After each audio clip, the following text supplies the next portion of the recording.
Para perampok menginjak pedal gas, memicu jebakan yang telah mereka siapkan sebelumnya.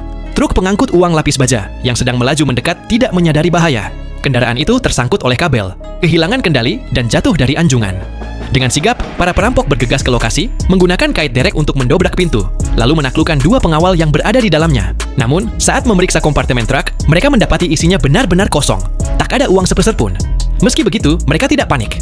Mereka memang sudah tahu bahwa truk itu sedang menuju bank untuk mengambil uang, dan justru itulah inti rencana mereka. Sebelumnya, mereka telah menyiapkan truk pengangkut uang lapis baja palsu yang identik agar tidak terdeteksi. Mereka melepaskan GPS dari truk asli dan memasangnya pada truk palsu. Dengan begitu, setiap pergerakan yang dipantau petugas keamanan sebenarnya adalah pergerakan truk pengalih tersebut. Setelah itu, mereka mengendarai truk palsu menuju pintu masuk brankas bank.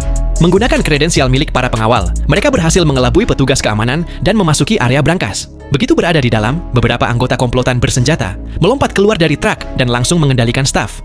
Dengan sidik jari pengawal, mereka membuka brankas dan hanya dalam 1 menit berhasil mencuri uang tunai sebesar 100 juta dolar. Namun pelarian mereka tidak dilakukan melalui rute masuk. Mereka justru membakar truk lapis baja tersebut dan memasang bom pada salah satu dinding brankas.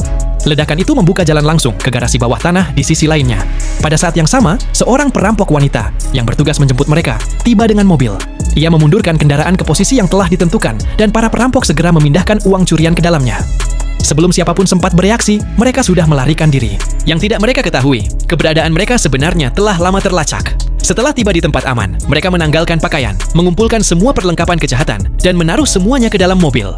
Bom waktu digunakan untuk menghancurkan bukti, dan mereka mengira hal itu cukup untuk membuat mereka aman. Namun, malam itu, keadaan berbalik. Saat mereka sedang bersenang-senang, puluhan mobil polisi tiba-tiba muncul menghadang. Rem mendadak menyebabkan kecelakaan beruntun, membuat 2 anggota komplotan terluka parah.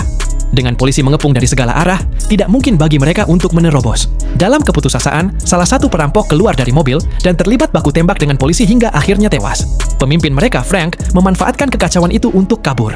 Ia berlari menuju jembatan terdekat dan melompat ke dalam tempat sampah di bawahnya, nyaris lolos dari maut. Namun, setibanya di rumah, ia kembali dikejutkan oleh kedatangan polisi yang sudah menunggunya. Seolah-olah ada alat pelacak yang selama ini menempel pada tubuhnya. Nah, cuplikan film pada video ini bisa kalian saksikan dengan judul Tours 2017.